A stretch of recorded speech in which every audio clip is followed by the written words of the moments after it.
যত এগিয়ে আসছে লোকসভা ভোট ততই গরম হচ্ছে রাজনৈতিক সব দল। সব রাজনৈতিক দলের সরগরম হলেও মূলত বিজেপি এবং তৃণমূল সরগরম প্রচুর। পূর্ব মেদিনীপুর জেলার তমলুক এবং কাঁথি লোকসভা কেন্দ্রের রামনগর বিধানসভা অত্যন্ত গুরুত্বপূর্ণ বিধানসভা। এই বিধানসভা তৃণমূলের শক্ত ঘাঁটি। সেই কারণে বিরোধী বিজেপি দল তৈরি হয়ে গেছে যে কোনো প্রকারে দখল করা, বিপরীতে শাসক দল তৃণমূল তারাও তৈরি দখল করার লক্ষ্যে। কেননা ওই বিধানসভার চারবারের তৃণমূলের বিধায়ক তথা রাজ্যের কারামন্ত্রী অখিল গিরির এলাকা, সেই কারণে অত্যন্ত গুরুত্বপূর্ণ বিধানসভা।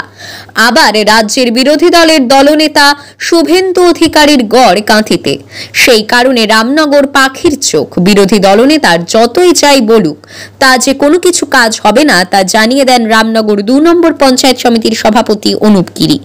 এছাড়াও রামনগর 1 নম্বর পঞ্চায়েত সমিতির সভাপতি নিতাই চরণ স্যার দুজনেই জানান রামনগর তৃণমূলের শক্ত ঘাঁটি, সেই কারণে আমরাই দখল করব লোকসভায় রামনগর বিধানসভা।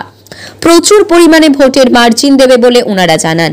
আদৌ কে কত ভোট পায় সেটা জানা যাবে ভোটের সময়। তৃণমূল বেশি পায় না বিজেপি পায় সেটা সময় কথা বলবে। আমাদের সাংবাদিক অংশুমানের সঙ্গে খবর পাঠিয়ে আমি রিয়াঙ্কা।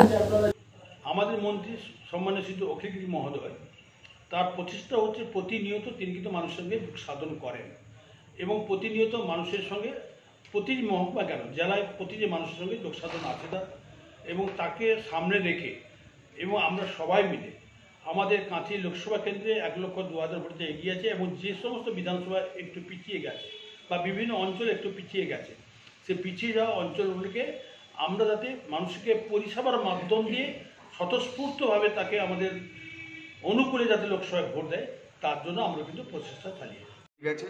ও না বিজেপি, না তৃণমূল, না কংগ্রেস, ও একজন ওর মাথা খারাপ হয়ে গেছে।